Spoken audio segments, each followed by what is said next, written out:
9h34 en direct sur TV Finance. Nous sommes à présent au téléphone avec Eric Seban, trader et coach au sein de Perceval Finance. Et on regarde tout de suite avec vous, Eric. Bonjour tout d'abord.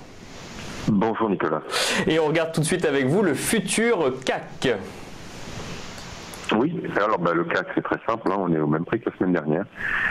Mercredi dernier, à 10 points près, on est au même prix. Voilà, il n'y a pas grand-chose à commenter de ce point de vue-là sur une semaine, sauf que depuis mercredi, il a quand même évolué entre 5400 et 5500. Ce sont des deux extrêmes touchés depuis.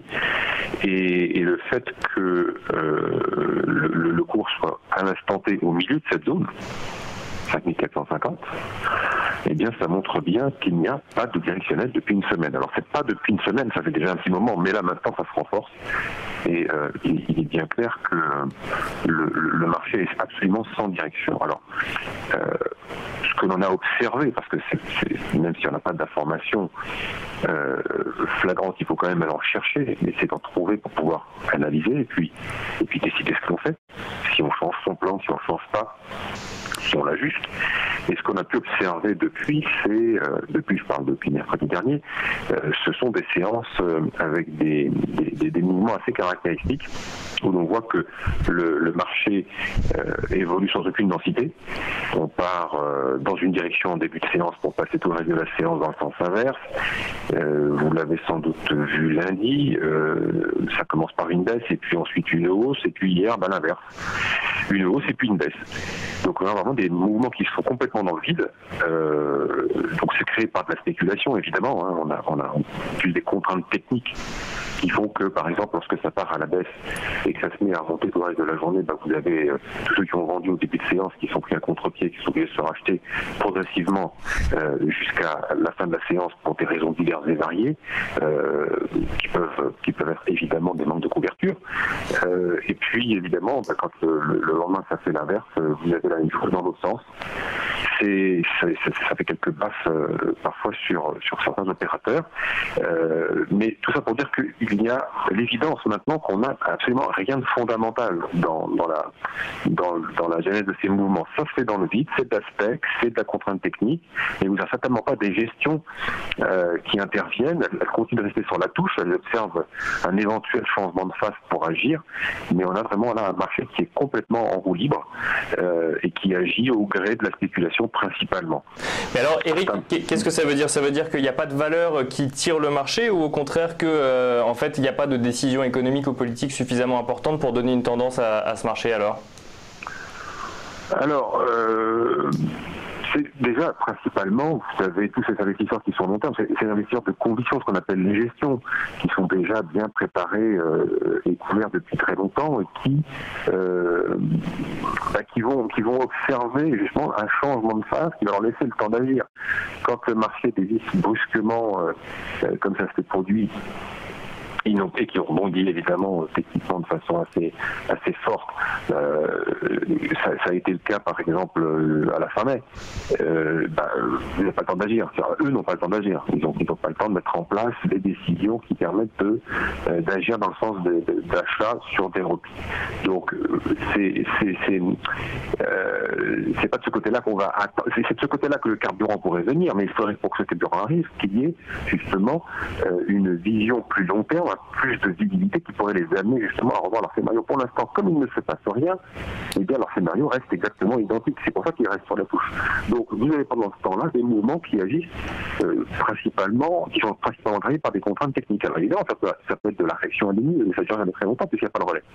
Donc comme sur le fond et sur le plan fondamental, vous n'avez rien qui amène un changement de vision moyen-long terme, vous ne pouvez pas avoir quelque chose qui se met en place durablement. Donc c'est encore une fois un marché qui est livré à la spéculation, et comme il n'y a pas beaucoup de monde à table, comme on dit, peu de densité, les mouvements peuvent se faire rapidement, puis ensuite plus rien, et puis surtout dans un sens et repartir dans l'autre. Donc tout est son contraire. C'est pour ça que c'est un marché relativement difficile à travailler, parce que vous n'avez pas de vitesse constante, vous n'avez pas de direction, vous devez rester absolument technique pour intervenir. Il ne faut surtout pas justement essayer de chercher dans la macro des drivers pour pouvoir mettre en place des analyses. Non, il faut rester absolument chartiste technique, comprendre le contexte, comprendre qui est aujourd'hui sur le marché, ce qui fait bouger le marché, et de se dire, ok, j'ai bien compris quel est le contexte, donc maintenant je vais adapter mon trading.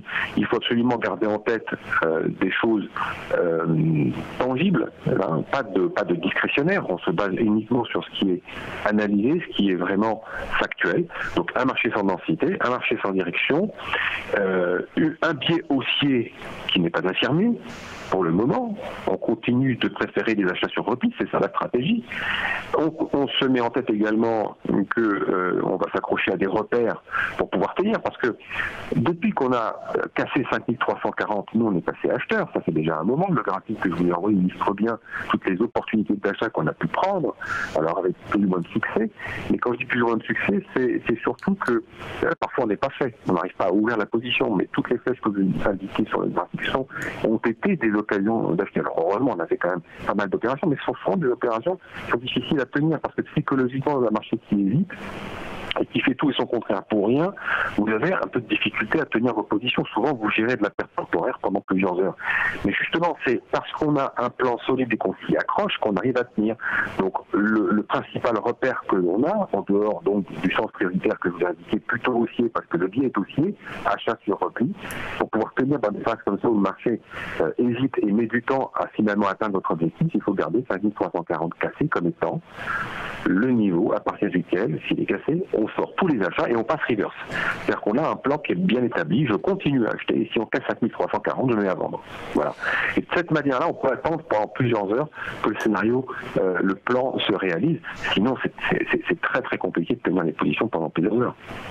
Alors ça, c'était pour le futur CAC 40. Du coup, Eric Seban, je vous propose de passer maintenant à l'euro-dollar. Quels sont vos conseils ou vos analyses sur l'évolution de l'euro-dollar ?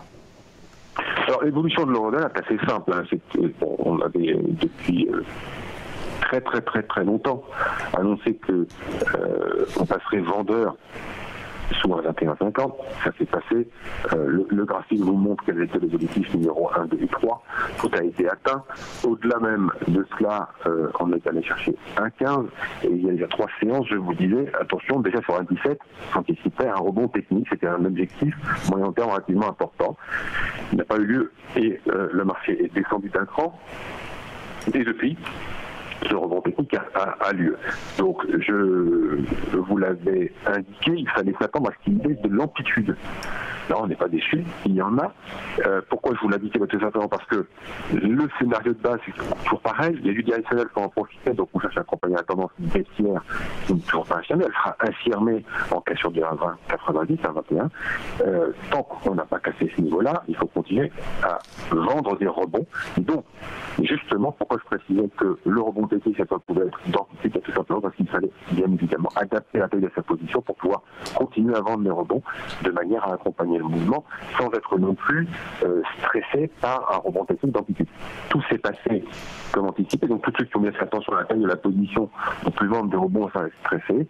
On a pu faire quelques écarts.